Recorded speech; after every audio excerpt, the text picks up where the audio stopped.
자, 이제 정리하면서 결국은 저희 기적의 학습서가 사실 추구하는 거는 아이들이 좀 자발적으로 혼자 해낼 수 있게 설계를 하는데 많이 초점을 두고 있어요. 그래서 궁극적으로 어머님들이 성적을 만들어주는 게 아니라 아이의 공부 그릇을 만들어주는 거예요. 학습 그릇을 만들어주는 거기 때문에 엄마의 손은 적게 가고 아이가 스스로 하면서 좀 꽉 찬 학습이 되게끔 학습의 임계치량도 설정하면서 저희가 준비를 했습니다.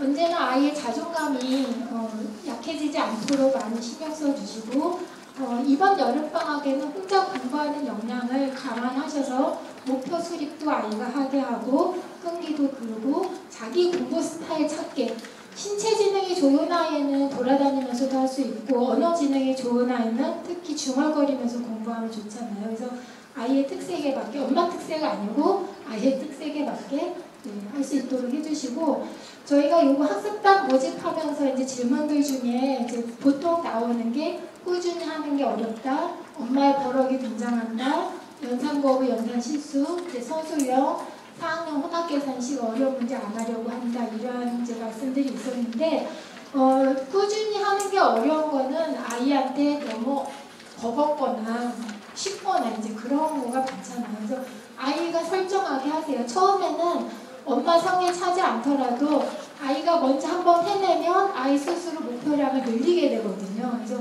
좀 마음의 여유를 두시고 아이가 할 수 있게 좀 구체적인 도원을 주는 게 좋으시고 엄마의 버럭이 등장한다는 알아서 하세요. 버럭하지 마셔야죠. 네. 그 다음에 연산을 거부한다면 대체적으로 이제 지겨워진 거죠. 너무 어려서부터 많이 했거나 지금 자기가 아는데 자꾸 시키거나 이제 스피드내라고 하는데 아까 어머님하고도 얘기했는데 스피드는 아이한테 하나의 동기부여 차원이지 그게 목적은 아니에요. 계산력을 키우는 것도 계산만 잘하는 게 아니라 사고력을 키우는 과정이에요. 그래서 너무 이제 스피드에 목적을 두지 마시고 아이가 해내는가 그 부분만 목적이 달성하면 아이의 마음에 따르시는 게 좋을 것 같습니다. 그다음에 이제 서술형은 저희 책에 좀 서술형이 많이 들어가 있는데 이게 이제 문장제라는 책도 있고 향후 어머님들의 서술형에 대한 좀 조언을 들어서 고민하는 시간을 가질 예정이고요. 혼합 계산 같은 경우에는 이거를 법칙으로 접근하실 필요가 정말 없어요. 문장에서 그 계산 순서가 저절로 나오거든요. 요거를 한번 설명드리고 싶은데 문장에서 그러니까 저희가 교과서가 조금 순서가 잘못됐는데 문장에서 계산 순서를 먼저 추려보시면 식을 쉽게 세우실 수가 있습니다. 자, 어려운 문제 안 하려고 하는 거는 이제 좌절의 상태로 간 거죠.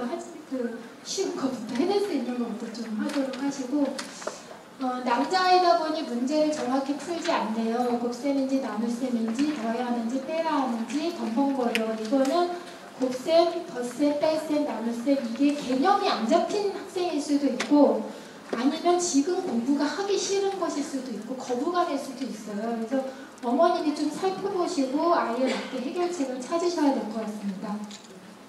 자, 그 다음에 선행과 예습에 대해서 보통 이제 좀 아리까리 하실 텐데 선행이라고 하는 것의 의미는 수업을 필요 없게 만드는 행위예요. 그거는 매우 위험한 일이거든요.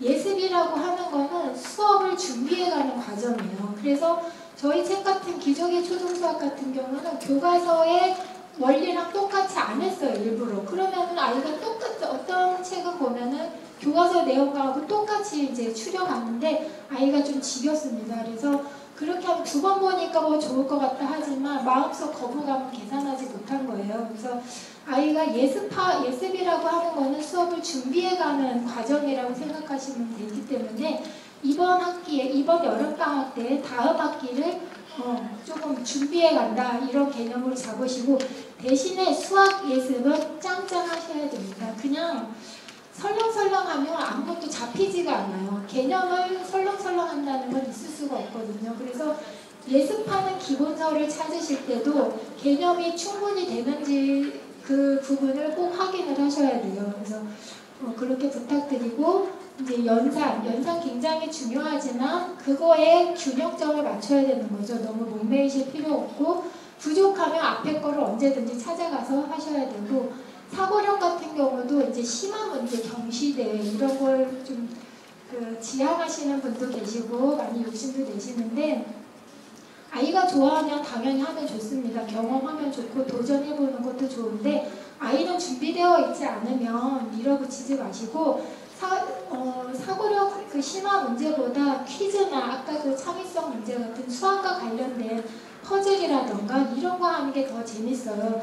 아이들이 수학적인 선행 지식이 없이도 접근할 수 있는 문제들이기 때문에 굉장히 집요하게 파고듭니다. 그래서 그런 거를 통해서 어떤 수학에 관련된 재미도 느끼고 할 수 있도록 해주시기 바라고 수학에 거부감이 들지 않도록 특히 이제 신경 쓰는 게 중요할 것 같습니다.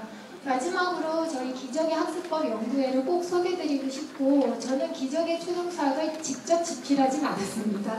계산법은 집필을 했었지만 저희 연구원분들이 사실 1년 6개월 동안 좀 미친 사람들처럼 일을 했어요. 그래서 소개를 꼭 시켜드리고 싶고 저희가 이제 생각하는 방향은 혼자서 작은 선을 넘는 아이가 나중에 큰 산도 넘는다라는 개념을 가지고 철학을 가지고 있어요. 그래서 아이들이 큰 산을 넘을 수 있도록 아이의 눈높이에 맞는 작은 목적들을 이루어주고 얼마만큼 하루에 공부해야 되는지 이런 것들을 가지고 교재를 설계하고 있습니다. 이상으로 제 강의를 마치도록 하겠습니다. 감사합니다.